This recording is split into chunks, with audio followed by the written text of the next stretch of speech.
Xin chào các bạn, đây là Iran, một quốc gia theo Hồi giáo dòng Shia, luôn nổi bật với hình ảnh một xã hội bảo thủ, cùng những quy định nghiêm ngặt và khắt khe.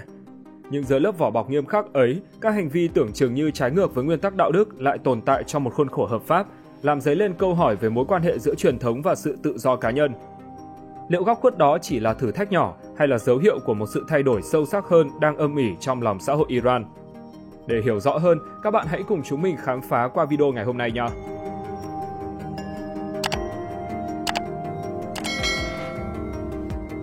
Khái niệm về Nikah Muta. Không giống như các hành vi sinh học khác, qua từng thời đại và nền văn hóa, chuyện ân ái luôn gắn liền với các chuẩn mực xã hội, tôn giáo và luật lệ, tạo nên cách nhìn đa dạng và đôi khi đối lập. Trong phương Tây, quan niệm về chúng từng bị chi phối bởi tôn giáo, đặc biệt là Cơ đốc giáo, với sự cấm đoán trong quan hệ ngoài hôn nhân. Tuy nhiên, từ thời kỳ khai sáng vào cuối thế kỷ 17, tình yêu và tự do tình ái được đề cao, dù vẫn có những quan điểm bảo thủ. Còn với Hồi giáo, giao hợp là nhu cầu tự nhiên nhưng phải được kiểm soát trong khuôn khổ với hình thức hôn nhân hợp pháp theo giáo lý để hợp thức hóa chuyện gần gũi mà vẫn giữ nguyên tắc đạo đức. Cụ thể hơn, Nikah Muta hay Sige còn được gọi là hôn nhân tạm thời là một hình thức kết hôn trong đạo Hồi, rất phổ biến trong cộng đồng Shia dòng Twelver tại Iran. Đây là một hợp đồng hôn nhân được thực hiện thông qua thỏa thuận bằng lời nói hoặc văn bản, trong đó các điều kiện của cuộc hôn nhân bao gồm cả một khoản tiền hoặc tài sản mà người chồng phải trả cho vợ phải được chỉ định rõ ràng trước khi thực hiện. Về thời gian, hôn nhân Muta có thể kéo dài từ vài giờ cho đến tối đa 99 năm, tùy vào thỏa thuận giữa hai bên. Mặc dù không bắt buộc phải có người làm chứng hoặc đăng ký, nhưng việc có người làm chứng được khuyến khích. Từ góc độ tôn giáo, dù trước đó cả người Sunni và Shia đều thừa nhận rằng đây là một truyền thống tiền Hồi giáo xuất hiện từ thời kỳ trước khi đạo Hồi được hình thành. Tuy nhiên, theo quan điểm của người Shia, nhà tiên tri Muhammad đã chấp nhận hình thức hôn nhân này và nó được duy trì trong cộng đồng Hồi giáo suốt thời gian ông còn sống. Đây không đơn giản là một sự thỏa thuận giao hợp mà còn là một hình thức hôn nhân tạm thời được sự đồng thuận của tôn giáo với các quy định nghiêm ngặt về việc xác nhận tình trạng trinh tiết của người phụ nữ và yêu cầu phải có thời gian chờ đợi sau khi kết thúc hôn nhân để xác nhận không có thai. Còn người Sunni lại cho biết Muhammad đã cấm Muta sau một thời gian, vì lẽ đó họ không công nhận đây là hình thức hợp pháp của hôn nhân, mà là một hành vi bị cấm và trái với giáo lý của đạo Hồi. Mặt khác, hình thức hôn nhân này có thể được hiểu như một giải pháp cho những người không thể duy trì một mối quan hệ hôn nhân dài hạn, ví dụ như các thương gia du lịch hoặc những người làm công việc cần di chuyển nhiều. Trong bối cảnh hiện đại, nó chủ yếu được thực hiện tại các khu vực Shia, đặc biệt là Iran, và được xem là một phương thức hợp pháp để thực hiện việc chăn gối, mà không vi phạm các quy định nghiêm ngặt về hôn nhân trong đạo Hồi. Tuy nhiên, hôn nhân tạm thời cũng tồn tại các mặt trái gây ra nhiều tranh cãi, đặc biệt trong xã hội Iran, nơi nó bị xem là một hình thức mại dâm hợp pháp và chịu ánh nhìn phán xét của cộng đồng.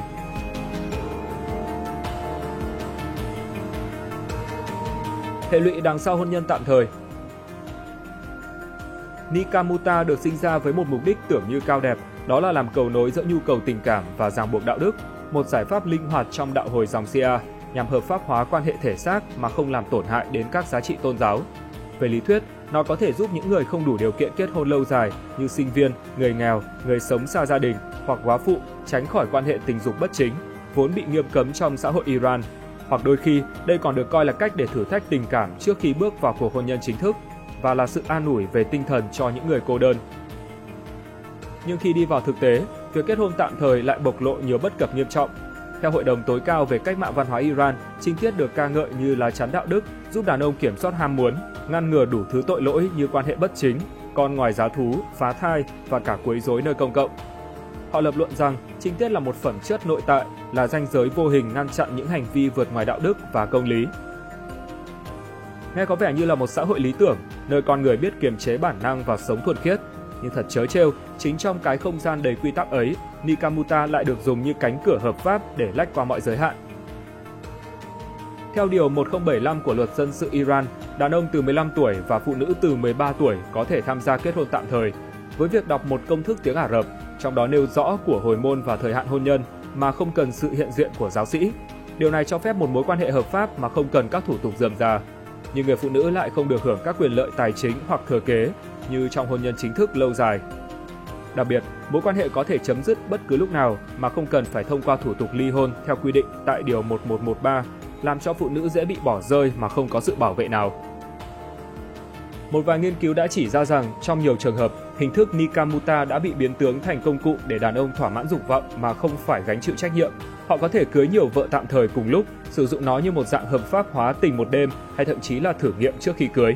Trong khi những người phụ nữ, thường là góa phụ, người ly hôn hoặc phụ nữ nhập cư nghèo, lại tìm đến kết hôn tạm thời như một phương tiện sinh tồn để đổi lấy chút ít tài chính hoặc tránh bị xã hội kỳ thị nếu có quan hệ ngoài hôn nhân.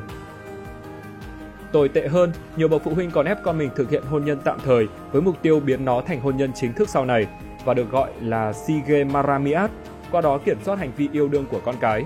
Kết quả là hôn nhân trẻ em gia tăng, nhất là ở vùng nông thôn hoặc những cộng đồng bảo thủ. Các bé gái bị buộc kết hôn khi chưa đủ tuổi trưởng thành về tâm lý, phải từ bỏ con đường học tập và đối mặt với nguy cơ cao về bạo lực gia đình, thai sản nguy hiểm và bị gạt ra ngoài lề xã hội. Hệ lụy không dừng lại ở đó, bởi kết hôn tạm thời còn góp phần củng cố một thứ tư duy nam quyền lệch lạc, nơi phụ nữ bị nhìn nhận như công cụ thỏa mãn dục vọng, chứ không phải là đối tác bình đẳng trong một mối quan hệ. Do phần lớn các cuộc hôn nhân này không được đăng ký chính thức mà chỉ dựa trên thỏa thuận miệng, nên nhiều phụ nữ rơi vào tình trạng dễ bị bóc lột, quấy rối và bị biến thành nô lệ giường chiếu dưới vỏ bọc hợp pháp. Nghiêm trọng hơn, nó cũng là kẽ hở pháp lý cho dịch vụ buôn hương bán phấn trá hình. Tại Mashhad, trung tâm hành hương lớn thứ hai của Iran với 25 triệu du khách mỗi năm, Nikamuta đã trở thành một phần của ngành du lịch tình ái, nơi đàn ông dễ dàng tìm vợ tạm qua các dịch vụ trực tuyến hoặc khách sạn bằng việc cung cấp danh sách phụ nữ với thông tin về tuổi, ngoại hình và thậm chí cả album để lựa chọn. Thêm vào đó là sự phát triển nhanh chóng của các ngôi nhà trinh tiết, nơi các cặp đôi có thể tương tác với nhau để thực hiện hôn nhân tạm thời tại các thành phố. Minh chứng là có đến 6.000 nhà nghỉ không phép tại Mashhad được điều hành bởi các môi giới, chủ yếu phục vụ cho khách nam từ các quốc gia Hồi giáo khác. Từ một cơ chế được cho là để bảo vệ đạo đức, Nikamuta đang trượt dài thành mô hình dịch vụ khoái cảm. Nó mang màu sắc kinh tế hơn là tâm linh. Nói rộng hơn, không chỉ hôn nhân tạm thời, vấn đề đa thê ở Iran cũng phản ánh sự bất bình đẳng giới sâu sắc trong hệ thống hôn nhân. Theo luật Hồi giáo, đàn ông được phép cưới tối đa 4 vợ chính thức cùng một lúc, với điều kiện người vợ đầu tiên đồng ý. Tuy nhiên, thực tế họ vẫn có thể lấy vợ kế mà không cần sự đồng thuận của vợ trước. Nếu viện dẫn các lý do như người vợ không thể sinh con hoặc nếu bản thân đang tham gia một mối quan hệ hôn nhân tạm thời. Trong các cộng đồng sống theo kiểu gia tộc, chế độ đa thê từng khá phổ biến, chẳng hạn như tộc Baseri, những người đàn ông giàu có thường lấy nhiều vợ để khẳng định địa vị. Còn người Qadqai lại coi đa thê là điều không mấy hay ho, bởi việc lấy nhiều vợ bị xem là điều xấu và ảnh hưởng đến danh dự gia đình. Nhưng họ vẫn có ngoại lệ, đó là khi người vợ đầu tiên không thể sinh con hoặc chỉ sinh con gái. Điều này bắt nguồn từ quan niệm cho rằng con trai mới là người nối dõi, giữ gìn danh tiếng và đất đai cho gia tộc. Việc không có con trai bị xem như nỗi nhục thầm lặng trong làng, khiến người đàn ông rơi vào thế tiến thoái lưỡng nan. Cuối cùng, dù bản thân không mong muốn, anh ta vẫn phải chấp nhận lấy thêm vợ, và chính người vợ đầu tiên sẽ lựa chọn người phụ nữ trở thành vợ thứ. Ngày nay, không chỉ tại Iran mà ở Iraq hay Syria cũng ghi nhận các báo cáo cho thấy phụ nữ, thậm chí là trẻ em gái, bị ép buộc tham gia các cuộc hôn nhân chỉ kéo dài vài giờ như một hình thức trá hình cho nạn bóc lột tình dục và buôn người dưới lớp áo tôn giáo. Tại Hyderabad của Ấn Độ cũng tồn tại một hình thức tương tự khiến dư luận dậy sóng, đó là hôn nhân Say. Trong những thương vụ đen tối này, các cô gái trẻ đôi khi chưa đến tuổi trưởng thành sẽ bị gả bán cho đại gia đến từ các quốc gia vùng vịnh. Những cuộc hôn nhân hợp đồng như vậy thường kéo dài vài tuần, vừa đủ để người đàn ông thỏa mãn nhu cầu rồi lặng lẽ ra đi, để lại sau lưng những người phụ nữ mang thai không chồng hoặc bị cả xã hội ruồng rẫy.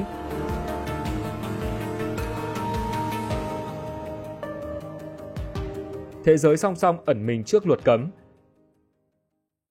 Là quốc gia mang tính tôn giáo sâu sắc và bị cô lập suốt hơn 40 năm, Iran áp dụng nhiều quy định hà khắc, nhất là việc kiểm duyệt thông tin.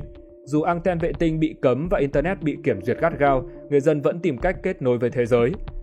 Hiện có đến 83% người Iran sử dụng mạng riêng ảo VPN và gần 1/3 trong số đó sẵn sàng trả phí để vượt rào kiểm duyệt. Nhưng sự phụ thuộc này không đảm bảo an toàn, điển hình như vụ 20 ngân hàng bị hack vào tháng 8 năm 2024 hay tình trạng trẻ em bị khai thác trên mạng là minh chứng rõ rệt cho những rủi ro tiềm ẩn. Bất chấp các trở ngại, người dân Iran vẫn không ngừng tìm kiếm tự do thông tin. Ước tính hiện nay, nước này có 73,14 triệu người dùng Internet, chiếm 84,4% dân số. Không những vậy, số lượng thuê bao Internet di động thậm chí vượt cả tổng số dân, với 146,5 triệu thuê bao, đạt tỷ lệ 163,7%. Vào cuối năm 2024, chính quyền đã bắt đầu xem xét nới lỏng một số hạn chế Internet, tiêu biểu như việc gỡ bỏ lệnh cấm đối với Google Play và WhatsApp sau hơn 2 năm rưỡi cấm đoán. Để bảo vệ các điều luật nghiêm khắc của mình trước sự xâm nhập của văn hóa nước ngoài, Iran đã chi hơn 216 triệu đô la Mỹ mỗi năm cho giáo dục tôn giáo, 190 triệu đô cho truyền hình nhà nước và 150 triệu đô cho lực lượng bán quân sự Basi. Nhưng việc các trường học, sách giáo khoa, truyền hình và cảnh sát áp đặt lối sống bảo thủ khiến nhiều bạn trẻ tìm đến mạng xã hội như Instagram, Telegram hay WhatsApp để theo dõi tin tức về phong cách sống phương Tây, bao gồm phim ảnh, thời trang và âm nhạc. Đây cũng là cách họ kết nối với nhau khi sống ở các ngôi làng không có quán cà phê hay thư viện. Dữ liệu năm 2024 cho thấy có 48 triệu người sử dụng mạng xã hội tại nước này, bất chấp việc nhiều nền tảng vẫn bị chặn. Theo khảo sát, Telegram là nền tảng nhắn tin và mạng xã hội phổ biến nhất trong số sinh viên Iran, với tỷ lệ lên đến 89,5%. Tiếp đến là Instagram 87,5%, WhatsApp 66,7%, YouTube 50,4% và Ita 38,4%. Bên cạnh giải trí, các ứng dụng này còn được sử dụng như công cụ kinh tế và văn hóa quan trọng. Ngoài Telegram, Instagram là nền tảng phổ biến nhất và chưa bị chặn, được dùng để quảng bá dịch vụ nha khoa, làm đẹp và kinh doanh phi chính thức, trong khi các influencer có thể kiếm được 20.000 đô một tháng nhờ quảng cáo sản phẩm hay nấu ăn trực tuyến. Đây là mức thu nhập đáng mơ ước tại Iran. Mặt khác, mạng xã hội còn là công cụ phản kháng chính trị, giúp người dân ghi lại và lan truyền các thông tin, đặc biệt qua các cuộc biểu tình lớn như phong trào xanh 2009, biểu tình toàn quốc 2019 hay phong trào chống ép buộc đeo khăn trùm đầu. Không chỉ ở không gian ảo, trên thực tế một thế giới ngầm sống động cũng không ngừng trỗi dậy giữa lòng Ba Tư. Để bước vào vũ trụ song song này, người ta phải đặt chỗ từ trước, trả một khoản tiền cọc vài triệu rial và giữ kín mọi thông tin. Trong các tụ điểm bí mật ở những khu phố giàu có như Saadat Abad, các tiện ích như DJ, pháo hoa, khiêu vũ và rượu được ẩn dụ thông qua cụm từ dịch vụ đặc biệt. Hàng trăm người tụ tập trong ánh sáng mờ ảo và tiếng nhạc vang vọng dưới sự giám sát nghiêm ngặt của vệ sĩ. Không ai được quay phim và chỉ sau 1 giờ sáng, điệu nhảy mới được phép bắt đầu. Khi trời gần sáng, họ rời đi trong im lặng, với hóa đơn đôi khi chạm tới vài chục triệu rial, nhưng không ai phàn nàn, như thể sự tự do ngắn ngủi ấy đáng giá từng đồng. Bên cạnh đó, còn có những bữa tiệc ngầm diễn ra chủ yếu ở các biệt thự và cabin ngoại ô Tehran bởi một cộng đồng khép kín, nơi mọi người quen thuộc với nhau và đóng góp vào sự kiện, từ âm nhạc, đồ uống cho đến các chất gây nghiện. Địa điểm tổ chức thường được lựa chọn kỹ lưỡng để tránh sự chú ý của chính quyền, tiêu biểu như các khu nghỉ dưỡng trượt tuyết Semsat và Megan. Hiện nay, thế giới Iran ngầm rất sôi động, nơi giới trẻ âm thầm theo đuổi đam mê và tìm cách vượt qua các rào cản. Chẳng hạn, nhảy hip hop vẫn phát triển bằng cách gọi đó là thể thao, diễn ra với hình thức quay video tại nhà hoặc ngoài trời rồi đăng lên mạng. Trong khi ballet thường được tổ chức kín đáo trong phòng gym, những vở kịch nhỏ được tổ chức trong căn hộ vừa đủ rộng với sân khấu chỉ khoảng 6 x 8 m, cùng vài hàng ghế dài có thể chứa từ 15 đến 20 khán giả với giá vé khoảng 2,5 đô la Mỹ. Riêng phụ nữ phải đối mặt với nhiều hạn chế hơn, ví dụ như cấm hát trước công chúng. Tuy vậy, nhiều người vẫn theo đuổi âm nhạc bằng cách dùng nghệ danh, che mặt trong video và đăng lên mạng. Còn phong trào thể hình dành cho nữ cũng phát triển qua các cuộc thi trực tuyến. Ngoài ra, việc xăm mình vẫn khá phổ biến khi các thợ xăm thường lách luật bằng cách làm việc kín đáo trong các tiệm làm đẹp. Giữa bức tường kiểm soát khắc nghiệt của xã hội Iran, ngọn lửa phản kháng đã bùng lên mạnh mẽ từ chính những người trẻ tuổi. Sau cái chết chấn động của Mahsa Amini vào tháng 9 năm 2022, hàng chục nghìn người xuống đường mang theo khát vọng tự do. Có hơn 20.000 người bị bắt giữ, trong đó độ tuổi trung bình của người biểu tình là 15 và ít nhất 58 trẻ vị thành niên bị thiệt mạng.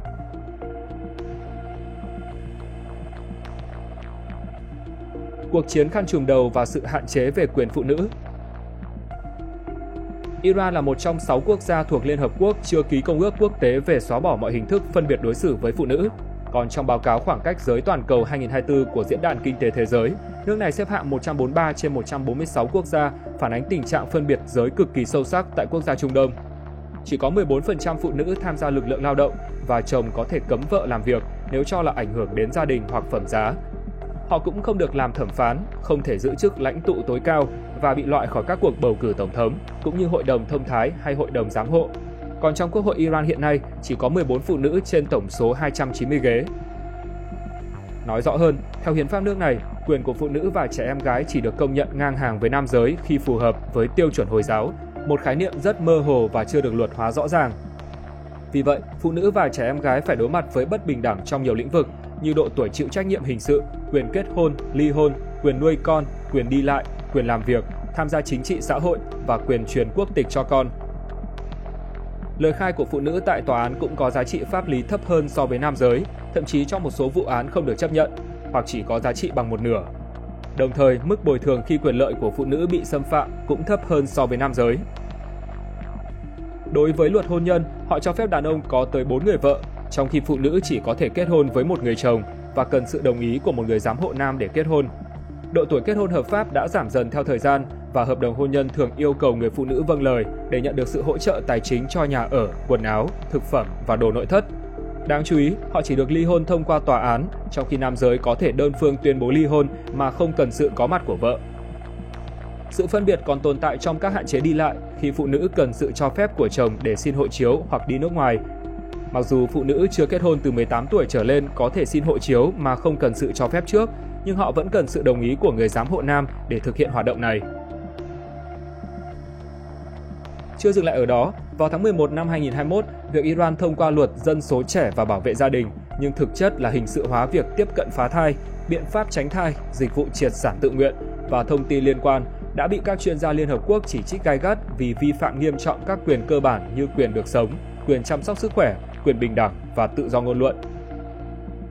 Vào tháng 9 năm 2023, Quốc hội Iran đã thông qua luật khăn trùm đầu và trinh tiết, quy định mức án lên đến 10 năm tù đối với những người bị coi là ăn mặc không phù hợp nơi công cộng. Theo đó, trang phục của phụ nữ bị coi là không phù hợp nếu để lộ các bộ phận cơ thể dưới cổ hay trên mắt cá chân, hoặc nếu trang phục bó sát hay hở hang. Chính quyền đã cho cảnh sát đạo đức tuần tra để kiểm soát việc phụ nữ không đội khăn trùm đầu. Cảnh sát có thể yêu cầu phụ nữ chỉnh sửa trang phục, xử phạt tiền, tịch thu xe hoặc bắt giữ và đưa đi cải tạo nếu vi phạm nghiêm trọng. Họ còn dùng camera để giám sát người không đội khăn và cảnh báo các doanh nghiệp như quán cà phê hay trung tâm mua sắm có thể bị đóng cửa nếu phục vụ phụ nữ ăn mặc không đúng. Năm 2024, Luật Bảo vệ gia đình thông qua việc thúc đẩy văn hóa trinh tiết và hijab được cho là có hiệu lực, hợp nhất các quy định về bắt buộc trùm khăn và bổ sung các hình phạt nghiêm khắc hơn. Theo luật mới, người vi phạm có thể bị phạt tới 20 tháng lương trung bình. Nếu không nộp trong 10 ngày sẽ bị hạn chế tiếp cận các dịch vụ nhà nước như hộ chiếu, bằng lái xe và giấy phép xuất cảnh. Chính phủ cũng nâng mức án lên đến 15 năm tù và cho phép thẩm phán áp dụng án tử hình theo tội danh tham nhũng trên trái đất.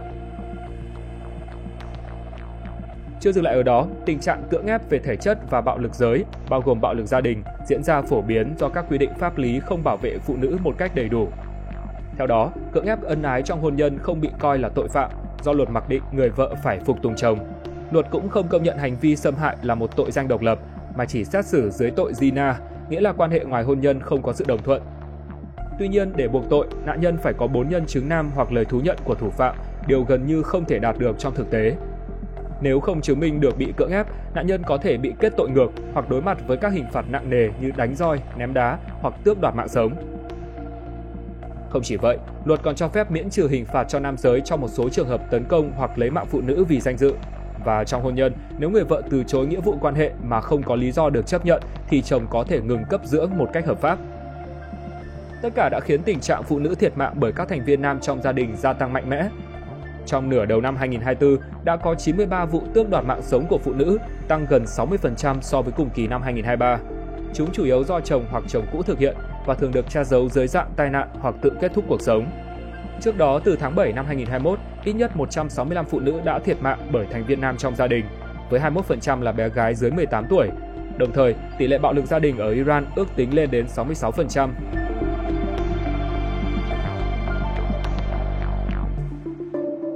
Vấn đề xã hội.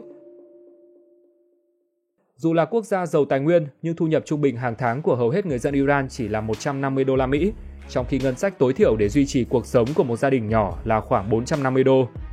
Cuộc khủng hoảng trở nên trầm trọng hơn khi đồng nội tệ giảm mạnh, với mức giảm lên đến 33% kể từ tháng 9 năm 2024, từ 1 đô la đổi 600.000 rial thành tận 800.000 rial. Dựa trên những số liệu này, ước tính có khoảng 50% dân số sống dưới mức nghèo khổ, theo định nghĩa là có thu nhập hàng tháng dưới 450 đô la Mỹ. Cùng với đó, sự chênh lệch giàu nghèo đang tạo ra những hệ lụy xã hội sâu rộng và ngày càng trầm trọng hơn. Trong khi nhiều người phải vật lộn với nghèo đói cùng cực, thì một nhóm thiểu số giàu có, phần lớn có mối quan hệ mật thiết với chính quyền, lại ngày càng tích lũy thêm tài sản và đặc quyền. Thống kê cho thấy có khoảng 93% người trưởng thành tại nước này sở hữu tài sản dưới 100.000 đô la Mỹ, trong đó gần một nửa là dưới 10.000 đô. Ngược lại, chỉ có 0,3% dân số nắm giữ trên 1 triệu đô la Mỹ, tương đương 147.000 cá nhân. Sự bất bình đẳng này không chỉ thể hiện qua thu nhập mà còn qua chi phí sinh hoạt, đặc biệt là giá nhà ở.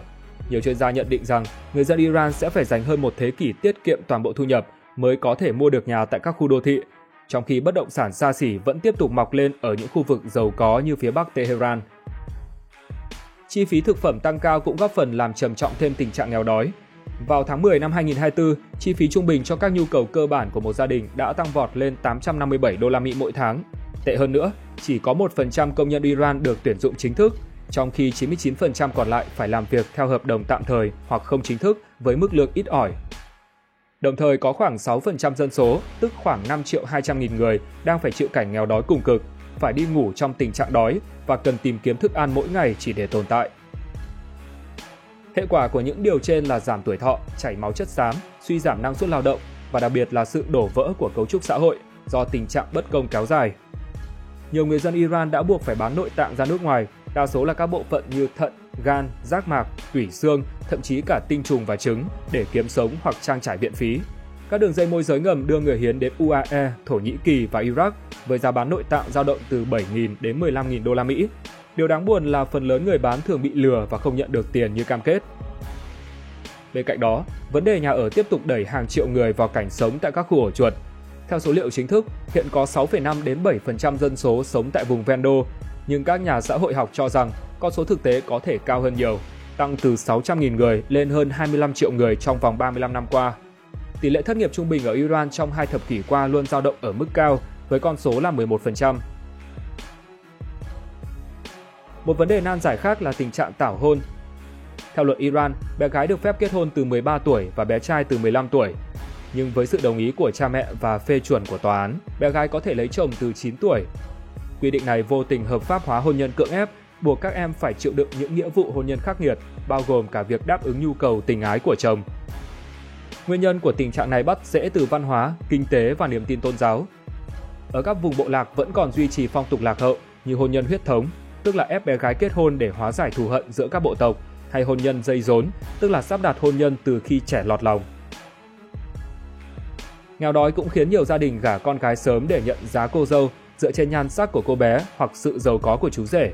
Hơn nữa, quan niệm kết hôn trước tuổi dậy thì là lý tưởng vẫn khiến nhiều bé gái bị ép lấy chồng, nhất là tại các khu ổ chuột, nơi 70% trẻ em sống trong điều kiện kinh tế bấp bênh.